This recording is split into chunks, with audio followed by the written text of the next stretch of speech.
Welcome. My name is Krystle, and you actually press play to my podcast. And I get to introduce you to my amazing friends. And we get a little deep. So, no further introduction.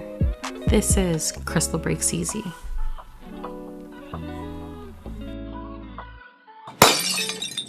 Sorry, that's just to set everything. That's good. We're good. I like it.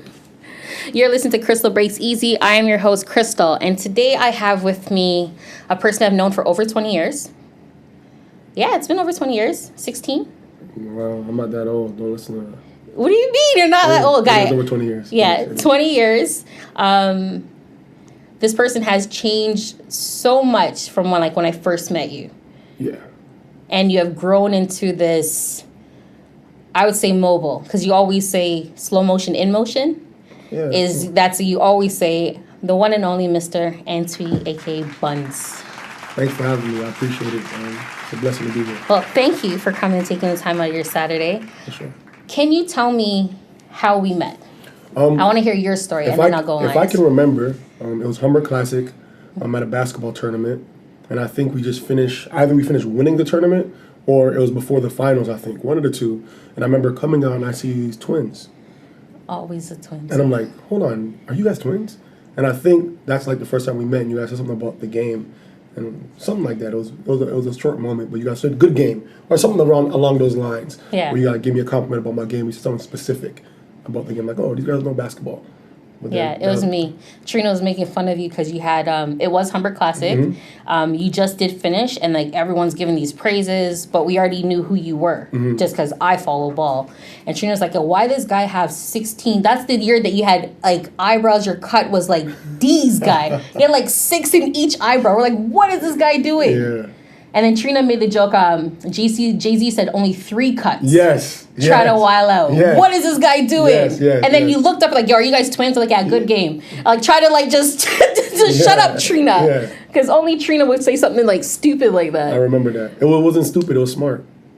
Well, I was wilding out. You were, guys, you had no eyebrows, just lines. Yeah. You snapped. Who did that? Me. I think eyebrows. I still have thick eyebrows. Yeah. So I just... Because Jay-Z, I grew up listening to Jay-Z. So 3 cuts. Because your eyebrows, trying to while out. I took it okay, I'm going to put more than 3 because I am wilding out right now. Yeah, you did. You snapped. That was a point in my life where I was feeling like... You were the king. But people only look at that part. Yeah. You know, I don't want people to look at, or people to think back of when I was the king. Yeah. I want people to look back when I was the court jester or when I was the president. No one knew who I was. I came from Humberline. I didn't come from a big basketball school. Very true. Powerhouse. We're playing in the back of the building. It's funny, your interaction coming in is yo, aren't you... That's the first thing is they remembered you from Carr. From Carr, oh yeah. That was his first interaction. You're Antwi from Carr. That was his interaction just outside. Yeah. And not knowing no, you're more than just a basketball player. Right. To me, you are. Because everything that you have done, so... I have so many funny and best moments with this person, but I want to know what our moments that they think are special to them. Let's listen. It hasn't really, for me, been just funny moments. Mm-hmm. For me, it's been more moments of clarity. Every time I see you or your sister, you guys always bring me to a space of how I felt when I was in high school. Always super genuine. So it wasn't, I don't remember just a funny moment where I was laughing so much. Yeah. You guys always showed me genuine love from the beginning. It wasn't oh, I'm happy because you're a basketball player. You guys like me for me. Yeah, we didn't really shoot. Right. We didn't really care. Okay, your buns. Okay, cool. Right. It was always love. Okay, so and so. Are you good? Or checking on me, things like that. So that's where I get it from. I'm not sure, quote unquote, funny. Yeah. But I'll tell you a funny moment. Okay. So I worked at a place called Licks. Do you remember Licks, the restaurant? Yes. Okay, I worked at a Licks on Finch, Young and Finch area. Mm-hmm. I worked with this girl named Kayla. And she was going on about, yo, Krystle, come with me to Yorkdale. I'm meeting this guy that I'm dating. His name's Malik. I'm like, okay. See, you're laughing already. She's like, yo, you have to come meet. This guy's everything. He plays ball. I'm like, where does he play ball? She's like, oh, he plays ball at Marion. I'm like, okay. So I'm just she's going on and on. She's like, oh, yeah, Malik this, Malik that. I'm like, you know what? I'll go to Yorkdale with you. We finished work early. I went home. I changed. I go to Yorkdale. This guy shows up almost 2 hours. You had this girl waiting for you. Yeah. 2 hours. So everybody knows Yorkdale. We're at the top waiting. And we're waiting at the top, and you walk in with like an entourage. It was like you and the mandem. So I'm just like, this is gonna be fun. And she's like, oh look, there's Malik. I turned to him like, his name is Antwi. And she's like, no, his name's Malik. I'm like, no, his name is Antwi. Buns, Tweety, like, what do you don't understand? I know him. She's like, oh, okay. And then I remember Jix calling me, cussing me, like, yo, how are you baiting out the man scene? Da da da da. Like, yeah. I thought it was funny because this girl was in love with this character. Yeah, I had to have a character. Guy, this girl was in love with whoever you created was Malik. Yeah, just the name was different. The name was, yeah, I guess. Your swag was still the same, but I'm just like, she was just like, no, that's not him. I'm like, okay. And then you come up to her, I'm like, Buns? And you're like, twin? I'm like... Yeah, I remember that. I'm like, so I don't know him? It was time, grade 11. Guy, I was so like, cheese. This girl made me come all the way to Yorkdale for Buns. You're a good friend. I'm not a good friend, guy, because I should have just left her ass there. I'm like, yo, how? No, I'm not a good friend. She waited for a good thing. How? Because, I mean, at least she was waiting for something like Malik. Guy, I think you just said hi to her and then you dipped. No, I didn't just dip. No. Guy, I know we didn't stay too long. First off, it was a Tuesday, if you remember. And that's when the Tuesday movies were happening in York. I know you didn't take her to a movie. No, I didn't. Because I didn't see a movie with her. Me and my boys were going to the movies. That's why I told her to meet me there. Guy, she thought he was going on a date. No date. She thought she was... Listen, how are you telling me? Maybe she thought that. She thought you were going on a date. You know what? Maybe the younger me gave her that impression that we're going on a date. Guy, the younger me probably did that, yeah. She went home and changed to get ready for a date. And then I'm telling you, Buns, my memory is clear as day. You walked up to her, you gave her a half hug and said, you good? She's like, yeah, I'm okay. And then he just walked away. I'm like, bruh. You know, I can believe that. You did that. And then this whole girl cried from Yorkdale all the way to, where does she live? Like, Willoway or not Willoway? What is it? Willowdale? Willowridge? Yeah, Willowridge, yeah. Like, Willowridge, I remember that. Like, you made the girl cry. Sorry. Cry away. Oh my God. It was Malik. It wasn't really me. To make us point, that was Malik. It was not me. Okay, that was my, like, that was a good moment. Because I'm just like, yo, this girl left her house. And you're not even seeing a movie. It's tough. Just to say hi. Guy, you know how far it is? Yeah, it's far. That's far to just say hi. I could have been. I had too much people. I had too many things going on. God, that was me. I should have been better. Guy, you probably damaged that girl somewhere. Maybe if along the way there's some trauma left behind that, I apologize. Honestly, I really do. It's not the right thing to do. Tell me your favorite slow jams. My favorite R&B artist, which is The Dream. Okay. The first song is, I would say, Purple Kisses. Okay. Off the first album, the Dream album. Then I'll say Falsetto. Okay. Off that same album. Then R&B-ish.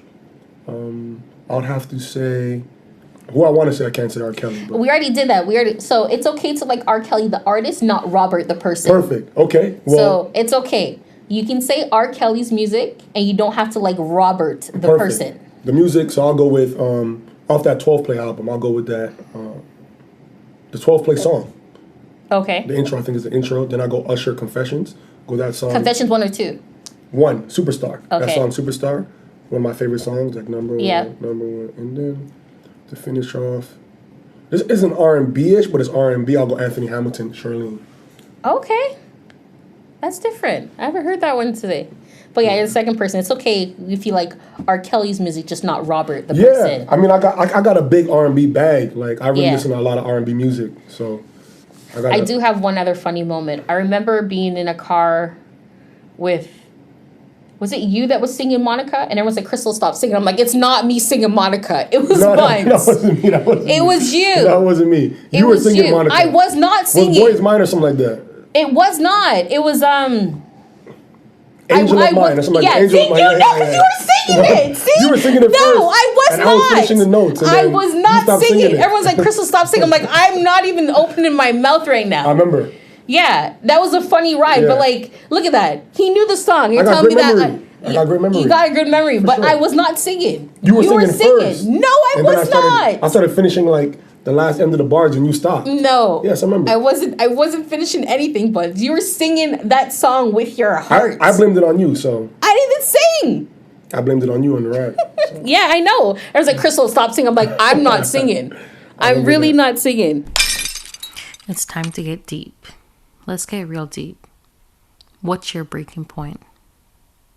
My last year in college, going into my senior season, when I had a brand new coach, and my last year, I was in a point where I wasn't sure if I wanted to stay there, but I made a commitment to graduate from Arizona State, but then I wanted to transfer schools. Yeah. And to transfer school, I have to go to like a lower level school. Yes. I was in a real vulnerable state because I worked extremely hard that summer to get my game to a next level, and the coach, regardless of whatever I did, wasn't going to play me. Not because he didn't like me, but because he's a new coach. It's part of the business. Yeah. Kind of like in the music business, if you become a new CEO, the people who are under you, who are already on the label, you don't really benefit from them doing well. Yeah. You got to kind of bring in fresh blood. Fresh blood. So I think at that time I was in my most vulnerable state because something I've worked hard for my whole life is right in front of me and is being taken away from me, or not given an opportunity to kind of flourish. Yeah. So I felt like I was the most vulnerable then because I didn't know what to do. I was in the crossroads, like, should I go? Should I stay? Should I leave? I got people depending on me. People want to see me make it, etc. Yeah. And it was I was in a tough situation, and I think that's when my energy started becoming negative. I didn't know it at the time. Yes. That's started becoming negative for everything. Like, I became a hater. Yeah. For the first time in my life, and I was going down a dark path, and I remember how I overcame it was at the end of the year, I actually didn't come home to Toronto. Usually I come home every August for Caravana. Yes. Never came home. I stayed in Arizona, and I left my actual where I was living, and I went to stay it's not Tucson, but a little bit further out with one of my boys. Yeah. And all we did every single day was workout, train, and yoga. It's the first time I started doing yoga. And yoga, breathing technique, meditation saved my life. Because from there, I started getting more in tune with my mind, my body, my soul, connectivity, and that negative energy kind of flushed out, and I realized it was all part of the universe, putting me in different directions, and I just let things flow. But I was in a really, really dark space, for 6 months. Yeah. I was just in a dark space, and I just got out of it by just getting more in tune with myself, and with my temple, meditation, yoga, working out. I wasn't even reading then, but just doing that kind of got me in tune and got me in a better spot. That's dope. It's that time for Dirty Laundry, my favorite segment. Let's hear what my guests have to say by airing out their dirty laundry.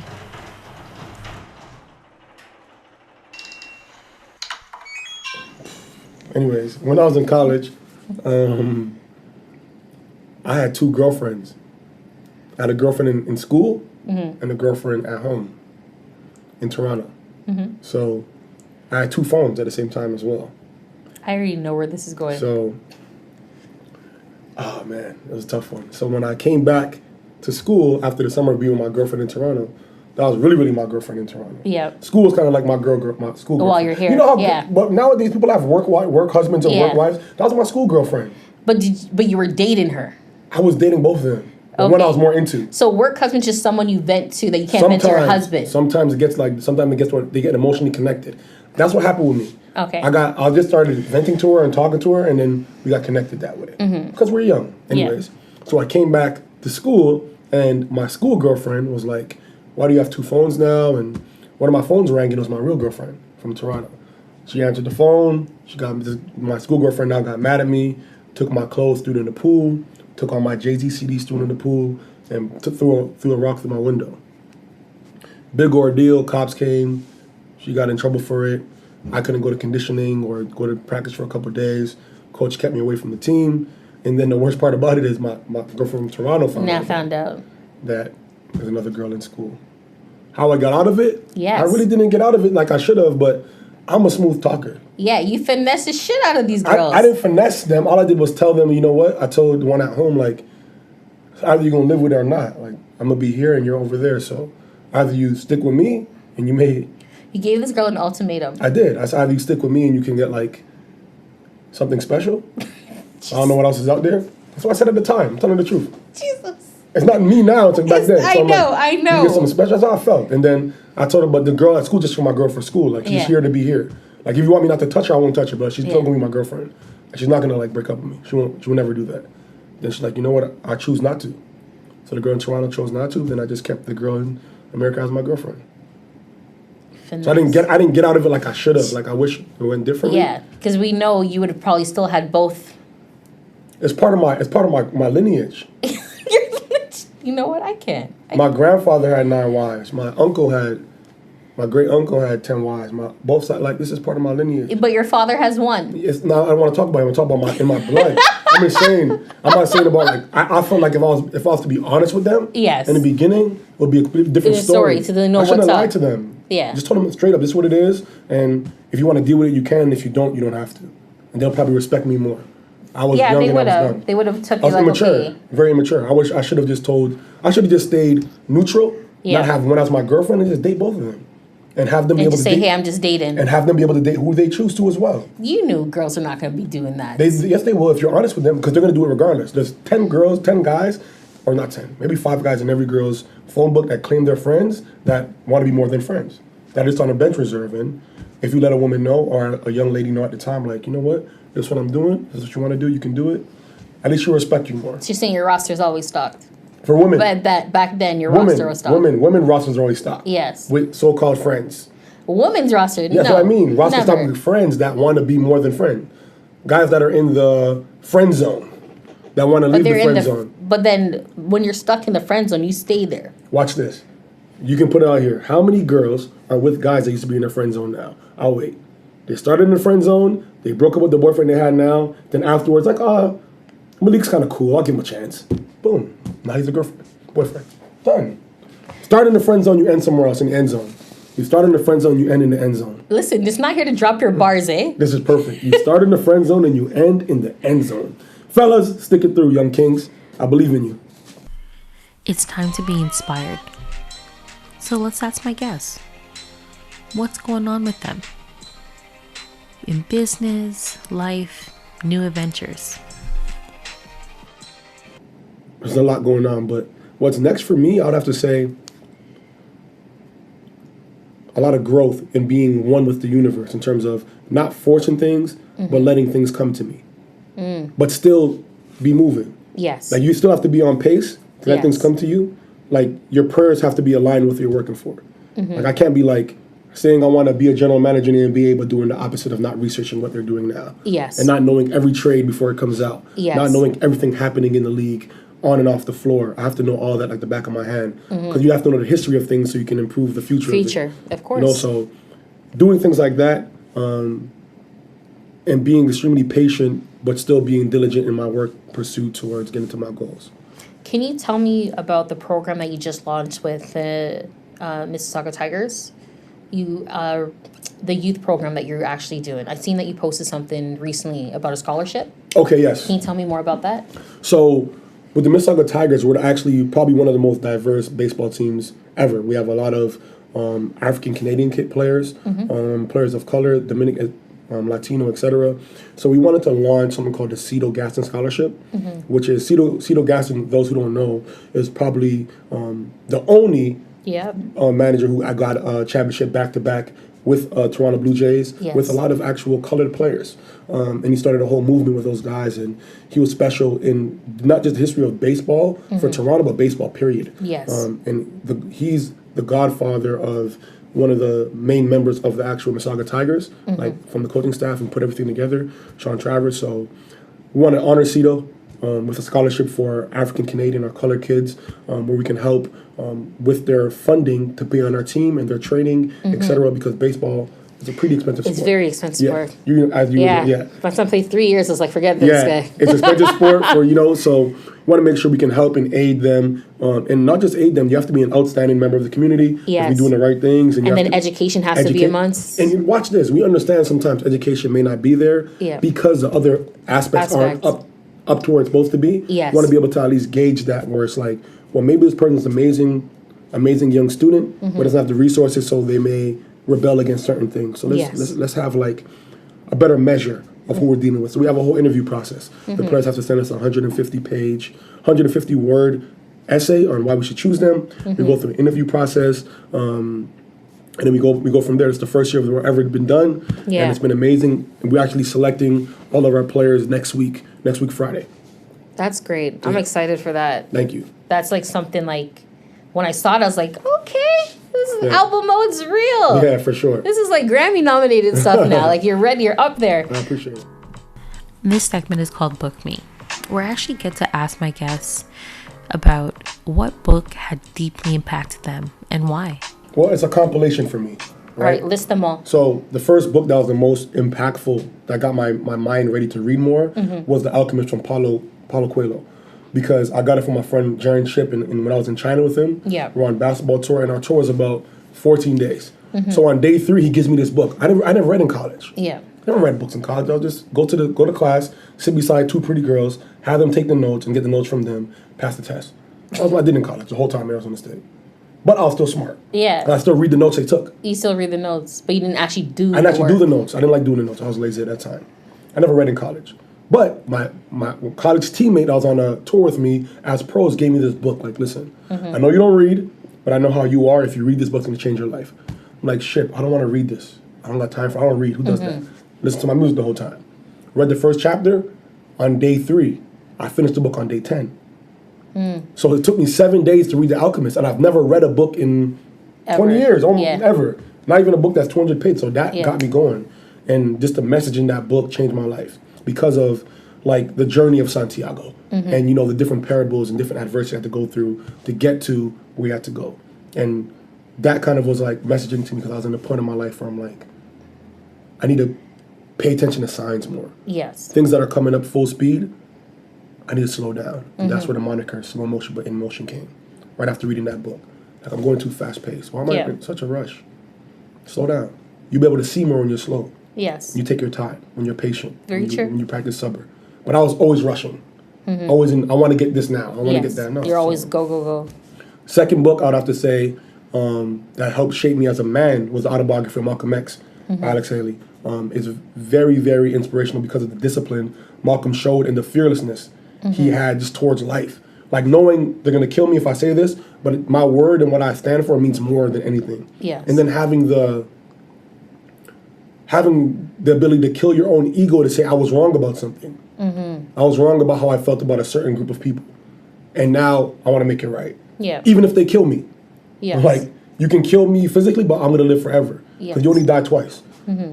You die once physically, and the last time someone says your name. So I'm going to live forever. I'm going to make sure I put it out there that this lives forever. Yes. This body of work, and he's living to this day, obviously. And then I'll probably say The Monk That Sold His Ferrari by Robin Sharma. Yeah, you put me on that one. Yeah, that book is very similar to The Alchemist. Yes. Easy read, but it's very, very inspirational in terms of, you know, messaging. And it's understanding, like, there's a better understanding to life when you slow down and you go from within. And I feel like that book has been phenomenal for me. So I'll give you those 3.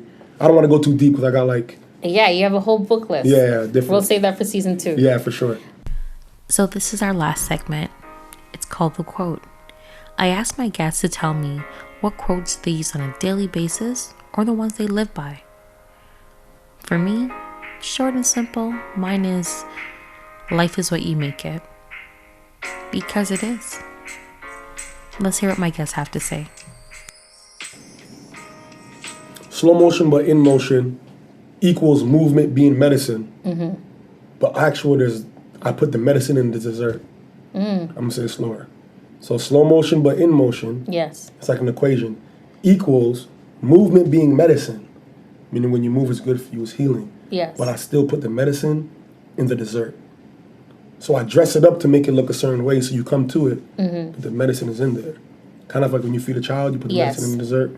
So I live by those things because sometimes when people give you information, it's not about how you decode it, but how you encode it. Yes. How you're receiving it. And what position are you in life to receive the message? Like if I'm reading something and I'm angry, I'm not going to receive it the right way. Yeah. If I'm hearing you speak and I'm just thinking, what's my rebuttal? Yes. And I want to. You're not actually hearing me. I'm hearing you, but I'm not listening at all. I'm just ready to get back at you.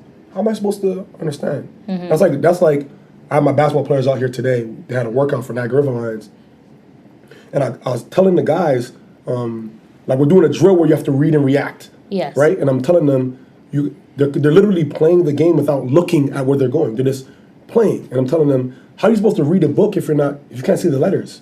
Yes. You don't see the letters of the page. You can't read it. Open your eyes. Slow down. So it's all about how you encode messages. So I try to like pace myself with everything, and understand there's a message in everything. You can learn from everything and everybody, And there's no knowing it all. Mm-hmm. If you know it all, you know nothing at all. So you can learn from anything. Very true. Krystle breaks easy means what to you? Finish it. Finish the sentence. Like, how was your time here today? Krystle breaks easy. My time here was extremely open. I felt at home. I felt like there's a very welcoming, loving energy here, and it led me to open up the things I don't even talk to people about. Yeah, all my guests are the same thing. So like, why did I tell you that story? Yeah.